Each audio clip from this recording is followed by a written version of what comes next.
Bonsoir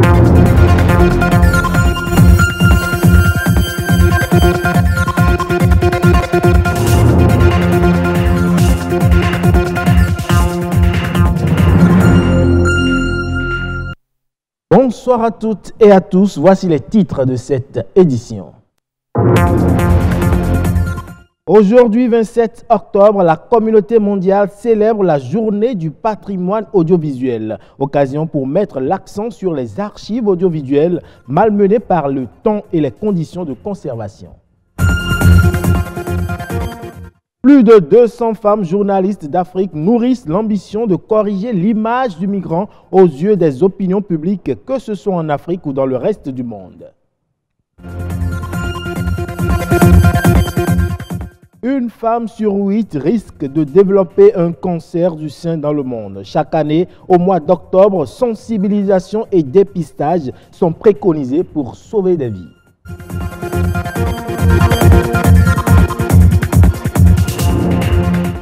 Le 27 octobre 1980, l'UNESCO adoptait une recommandation portant sur la sauvegarde et la conservation des images en mouvement, marquant ainsi l'importance historique des archives cinématographiques et télévisuelles. Tant 8 ans après, à l'ère du tout numérique, la conscience de la fragilité du patrimoine audiovisuel est encore faible. Avec pour thème « Votre histoire est émouvante », l'édition 2018 de la Journée du patrimoine audiovisuel met l'accent sur le rôle des archives audiovisuelles et sur la nécessité de les conserver pour la postérité. Récit. 1977. Collective d'enterrer définitivement le triste passé de domination. Documentaire de l'ONU. Il représente une richesse inestimable, une affirmation de la mémoire collective et une précieuse source de connaissances. Le patrimoine audiovisuel se caractérise par sa nature et ses supports. Il concerne les documents d'archives, notamment les enregistrements audiovisuels ou non, indépendamment de leur support physique ou du procédé d'enregistrement utilisé. L'impérialisme international aux abois a déclenché depuis ce matin à l'aube une agression armée contre le peuple béninois héroïque et sa révolution démocratique. Au Bénin, cela fait 46 ans que les souvenirs de la télévision nationale n'ont pas cessé d'augmenter de volume. Aujourd'hui, ces beaux souvenirs enregistrés sur ces bandes ont mal vieilli, conservés sur des supports fragilisés par le temps. Des incompatibilités politiques que sur des distinctions géographiques et tribales, en voici les principaux protagonistes quittant il y a quelques jours le palais présidentiel de Cotonou. Messieurs Apiti, Maga... Des documents analogiques qui menacent à court terme une grande partie de la mémoire audiovisuelle. On estime que d'ici 10 à 15 ans, si les documents visuels et sonores ne sont pas convertis en documents numériques, ils seront définitivement perdus. C'est pourquoi, en cette journée mondiale du patrimoine audiovisuel, l'attention du public est mise sur la nécessité de prendre des mesures urgentes et de reconnaître l'importance des documents audiovisuels. À Casablanca, du 26 au 27 octobre, le Forum des femmes journalistes d'Afrique, les panafricaines, s'intéresse au mouvement migratoire qui occupe une large place dans l'actualité mondiale. Mis sous le thème « Migrations africaines, une chance pour le continent, une responsabilité pour les médias », cette rencontre est axée sur la nécessité d'un traitement médiatique équitable et concret des migrants. Suivons Karamat Abataou depuis Casablanca pour plus de précisions. Le Maroc accueille une fois encore le Forum des femmes journalistes d'Afrique. Et pour cette deuxième édition qui se tient à Casablanca, ces femmes des médias, les panafricaines, ont choisi de mener des réflexions sur la migration. Ce phénomène qui prend de l'ampleur de jour en jour avec son lot de conséquences.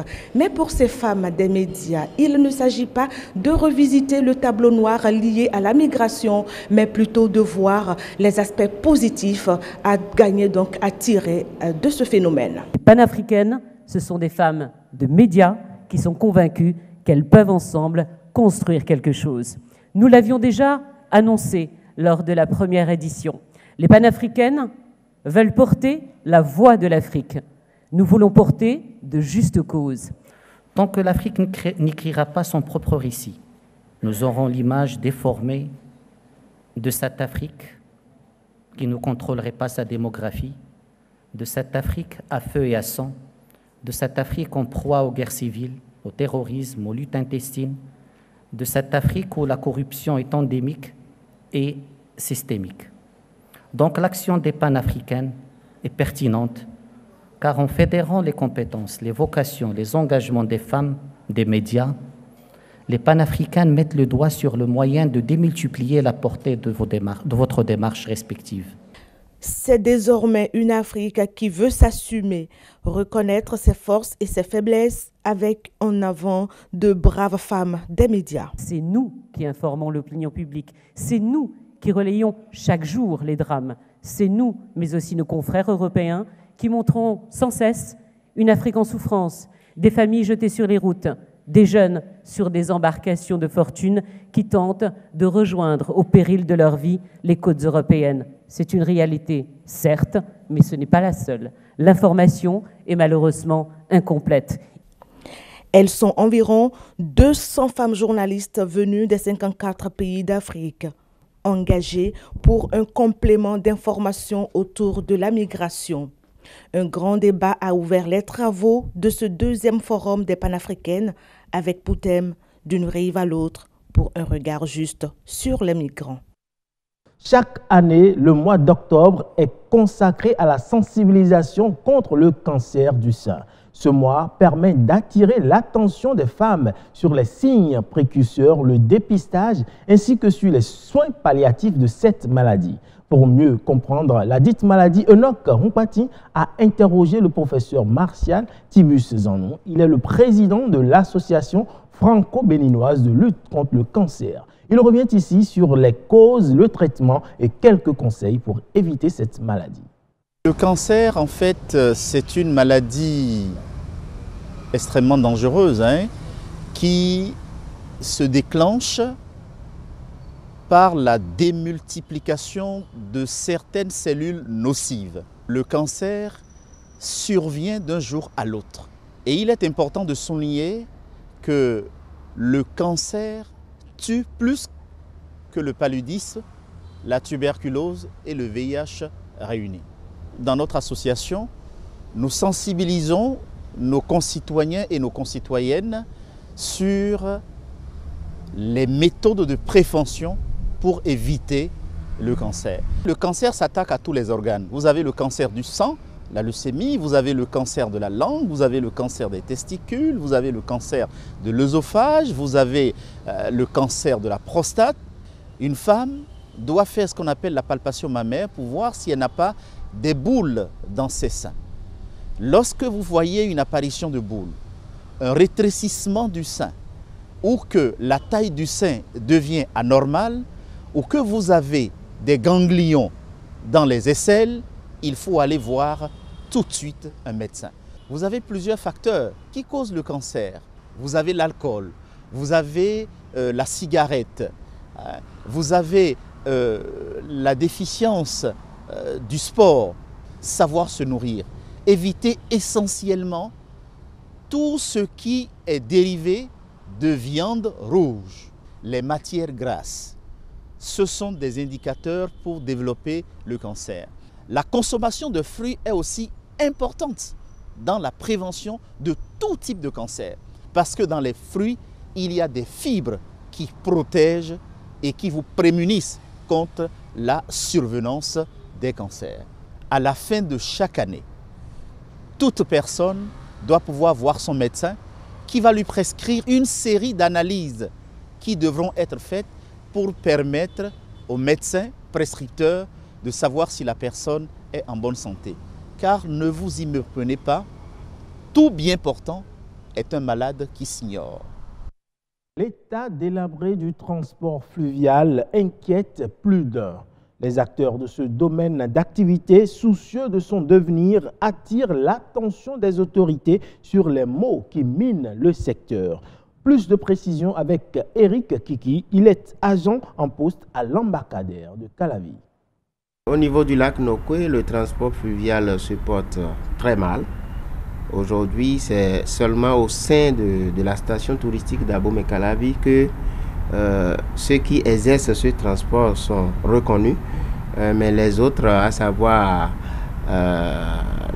l'embarcadère de Soava et quelques embarcadères de Cotonou, ne sont pas réglementés et ne sont pas reconnus, puisque c'est des gens qui font ce transport de façon clandestine et il n'y a aucun contrôle vis-à-vis de la police fluviale. Et c'est seulement nous qui exerçons au niveau de la station touristique qui réglemente un peu ce transport. La police fluviale à notre côté, nous on ne les voit pas. On ne les voit pas puisque nous voyageons d'ici à Ganvier, d'ici à Soava, d'ici à Sotianroué, mais on ne voit aucun contrôle de la police fluviale. Auparavant, elle a l'habitude, c'est-à-dire la police fluviale a l'habitude de patrouiller et ils contrôlent les barques. Est-ce que ces barques qui transportent les gens ont des gilets de sauvetage? Est-ce que c'est le nombre de personnes exigées? Est-ce que c'est respecté? Donc du coup maintenant on ne voit plus ça, on ne voit pas ces contrôles. On est là, le transport local fait le chargement comme ils veulent.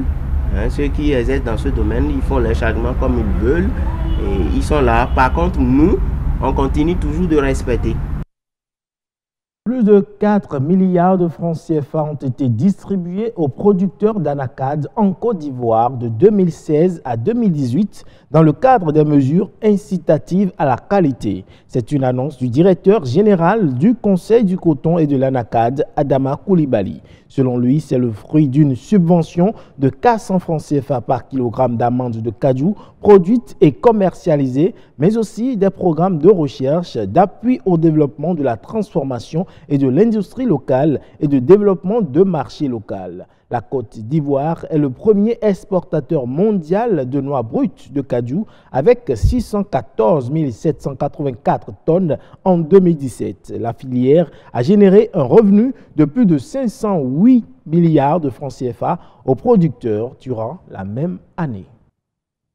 Selon la Banque mondiale, les aliments insalubres coûtent plus de 5 000 milliards par an aux pays à faible revenu. Cette facture représente la somme du montant de la perte de la productivité relative aux maladies alimentaires et l'enveloppe financière déboursée dans leur traitement. Ce fléau est lié entre autres à l'augmentation démographique ainsi qu'au changement des habitudes de consommation associées qui exposent de nombreuses populations aux risques alimentaires. Les denrées alimentaires dangereuses auraient causé 600 millions de cas de maladie et entraîné 420 000 morts en 2010 selon les estimations de l'Organisation mondiale de la santé.